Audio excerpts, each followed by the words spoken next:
Hello, welcome back to our channel. We're heading right back into the tense, nighttime reality of the Mystic Valley. Today we are digging into the 18th episode of the story Heart of a Phoenix, titled The Kiss. We've got deception, a seriously complicated plot, and a split-second decision that changes absolutely everything. So, let's just dive right in. Act 1, The Illusion of Control. We pick up in the dead of night, way out past the safety of the camp. So Harry thinks he's got our protagonist, Ariana, entirely cornered.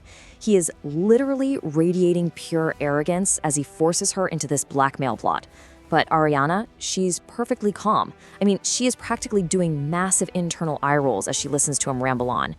He leans in, right, and he threatens her with the, okay, wait for it, excruciating, soul-destroying, bone-crushing, mind-poisoning pill of 10,000 ants. No, really. Could the guy be any more pompous? He delivers this utterly ridiculous threat with this exaggerated, egotistical growl, totally convinced it's his absolute masterstroke. You've got to love the dramatic irony here. Harry genuinely believes he's just poisoned her with some inescapable, deadly toxin to ensure her loyalty. But here is Ariana's reality. She is a master medicine refiner. We're talking arguably one of the best in the entire Mystic Valley. She literally invented the recipe for the little pink pill he just forced her to swallow. It is not some mind-poisoning terror at all. It's literally just a basic pink laxative. Harry has absolutely zero clue he's trying to intimidate a master inventor of toxins with her very own recipe. So Harry lays out his, quote-unquote brilliant plan. He wants Ariana to head back to the campsite, secretly extract the juice from the prince's fruit, replace it with his toxic liquid, poison the incredibly formidable Prince Warwick, and only then will he give her the supposed antidote.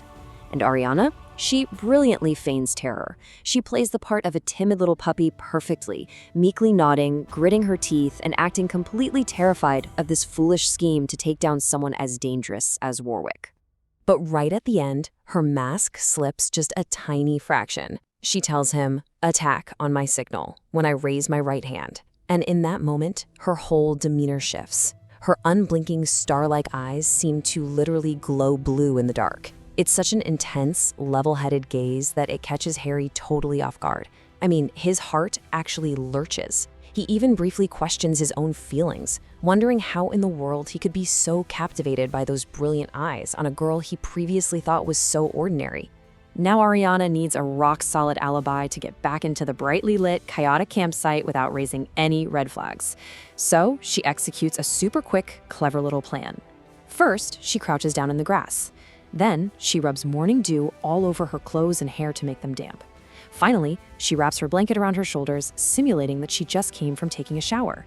It's a flawlessly calculated move to prep herself before she steps back into the light to face the music. Act 2, The Inquisition. Because back at the camp, the tension has absolutely skyrocketed. Ariana's been missing, and the camp is in a total uproar. Jake is fiercely arguing with Pete, trying to defend her, while Gazelle is literally shaking with righteous anger over Ariana's disappearance. Gazelle does not hold back. She sharpshoots her interrogation, demanding, "Did you go off to send secret messages to someone?" And here's the crazy part. Gazelle is actually surprisingly accurate. She points right at Ariana's true motive, guessing she's after the Immortal Spirit Fruit. She hit the nail right on the head. But because it's Gazelle, everyone completely ignores her, and Jake just shoots her down. So how does Ariana handle all this heat? We'll call this the waterfall defense. Under interrogation, Ariana maintains this cool-headed, perfectly innocent expression.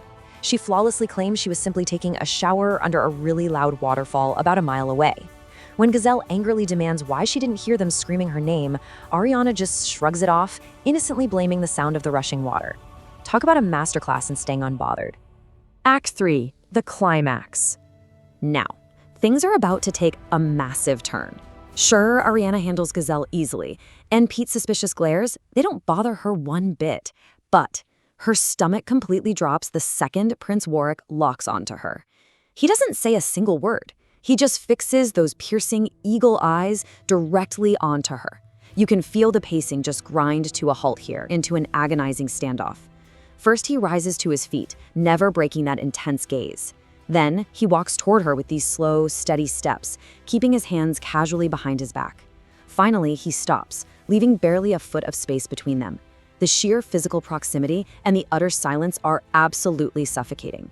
Then, without any warning, Warwick raises his right hand. Panic sets in.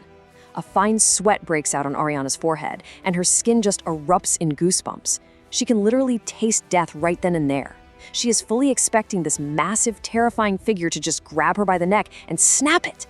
But then, a single magnolia petal. The tension completely breaks. Instead of violence, he gently draws his hand back. He had simply reached out to pluck a stray petal that had gotten caught in her hair.